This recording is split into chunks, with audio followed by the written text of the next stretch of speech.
আপা আসসালামু আলাইকুম। ওয়ালাইকুম আসসালাম। আসসালামু আলাইকুম। কেমন আছেন? এই তো আলহামদুলিল্লাহ, আল্লাহ রাখছে। আপনার নামটা? আখি। আখির নামটা তো অনেক সুন্দর। তো আপনি ভিডিওর সামনে কি কারণে আসলেন? এই আসলাম, অনেক কষ্ট করে আসলাম। মানুষ বলে যে প্রতিবেদন আসলে নাকি ভাগ্য পরিবর্তন হয়ে যায়, কারণ আসলাম দেখি আমার ভাগ্যে কি আছে। ভিডিওর সামনে কি বলার জন্য আসলেন? এই যে আসলাম, ফ্যামিলিতে বাবা নাই, বড় একটা ভাই নাই, এরকম কোনো গার্ডিয়ান নাই। আম্মু আছে, বয়স হয়ে গেছে, ছোট একটা বোন আছে, তাদেরকে নিয়ে বাসা ভাড়ায় থাকি। বা মানুষের এখানে টেলারে কাজ করি, নিজের মেশিন নাই। এ কারণে প্রতিবেদনে আসছি, যদি কেউ আমার পাশে দাঁড়ায়, আমাকে হেল্প সহযোগিতা করে, এরকম একটা মনের মানুষের জন্য। তো আপনার ফ্যামিলিতে কে কে আছেন? ফ্যামিলিতে আছে, ছোট একটা বোন আছে, আম্মু আছে। ভাই ভাই বাবা মা কি বাবা কি হয়েছে? বাবা মারা গেছেন অনেক ছোট রাখি। বড় ভাই নাই? না। আপনি দিয়ে সংসার চলে? জি। আপনি কত টাকা পান? এই প্রায় 5,000 টাকার মতো, বাসা ভাড়ায় থাকি তো সবকিছু মিলে অনেক কষ্টের মধ্যেই আছে। এই টাকাটা দিয়ে সংসারই চলে না। এই দ্রব্যমূল্য যে বৃদ্ধি অনেক, এদের দিয়ে তো কোনো পানি ভাতও হবে না।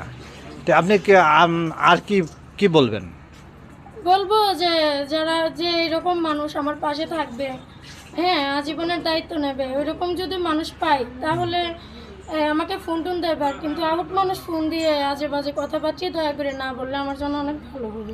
আপনি কি বিবাহিত না অবিবাহিত? অবিবাহিত। তা আপনার বয়স কত হয়েছে? এই 19। 19। জি। প্রিয় দর্শক মণ্ডলী, জানতে পারলেন ওনার কথাই। উনি অনেক কষ্টে আছে, বাবা নাই, মা আছে, কিন্তু একটা ছোট ভাই অথবা বোন আছে, তার উপরে সংসার। এখন তার তো যে বয়স কথা বললো বিয়ে, মেয়েদের অবশ্যই এই বয়সে বিয়ে দেওয়া দরকার, কারণ তো তার একটা মাথার উপরে ছাতা দরকার। তার উনি কি করবে এখন? মারই দেখবে না বিয়েই করবে না সংসার চালাবে? এই জন্য আমি আশা করছি এমন একটা ছেলে আসেন অথবা এমন একটা দরদি আসেন, তার হেল্প করতে পারেন, সাহায্য সহযোগিতা করবেন, ইচ্ছা করলে আপনি বিয়েও করতে পারবেন। ওনার ফ্যামিলি অনেক কষ্ট আছে, ওনার দেখতে অনেক সুন্দর, উনি সংসারে সবই কাজ জানে। সংসারে কী কী কাজ জানেন? এই তো যাবতীয় সব কাজই জানি। কী কী রান্না? রান্না বাড়া, ঘর গোছানি, সব কিছুই পারি। আর কি করতে পারেন? অনেক। এই তো পারি, অনেক কিছুই পারি। ধান সিদ্ধ করতে পারি, সব কিছুই করতে পারি। যত ফ্যামিলিতে বিয়ে হইলে আপনি যাবেন, যাবে। শ্বশুর শাশুড়ি কীভাবে সেবা যত্ন করবেন? করবো, সবাই যেরকম করে আমিও এরকমই করব। নিজের আম্মুকে যেরকম দেখি শাশুড়িকে ওইভাবেই দেখতে হবে।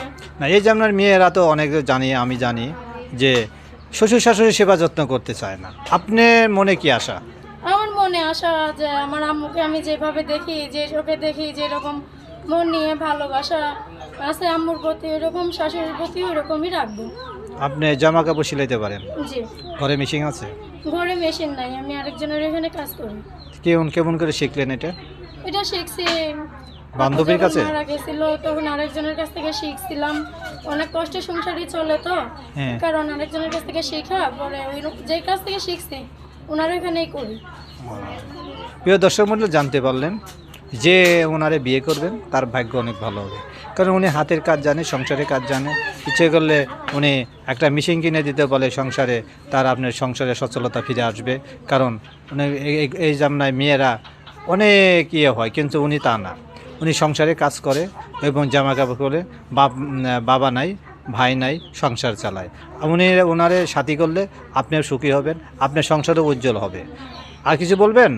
যে ওইরকম একটা দয়াবান ব্যক্তি যদি আমার পাশে থাকে তো আমার জন্য অনেক ভালো হবে। দেখি আল্লাহ তাআলা আমার ভাগ্যে কি লেখছে, কি আছে। অবশ্যই আশা পূরণ করবে আল্লাহ, আশা করি। আপনার সাথে যোগাযোগ করলে কীভাবে যোগাযোগ করবে? যোগাযোগ করবেন, আমি তো নাম্বারটা আমার মুখস্থ নাই, আমি নাম্বারটা আপনাকে দিয়ে দেবো, নাম্বারে দিতে। প্রিয় দর্শক মণ্ডলী, জানতে পারলেন ওনার কথাই যে উনি নাম্বারটা স্ক্রিনে থাকবে। ইচ্ছা করলে আপনার সাহায্য সহযোগিতা করতে পারবেন, বিয়ে করতে পারবেন, এসে দেখেও বিয়ে করতে পারবেন। সবাই ভালো থাকবেন, আশা করি ওনার আশাটুকু পূরণ হয়, আমিও দোয়া করি। আসসালামু আলাইকুম। ওয়ালাইকুম সালাম।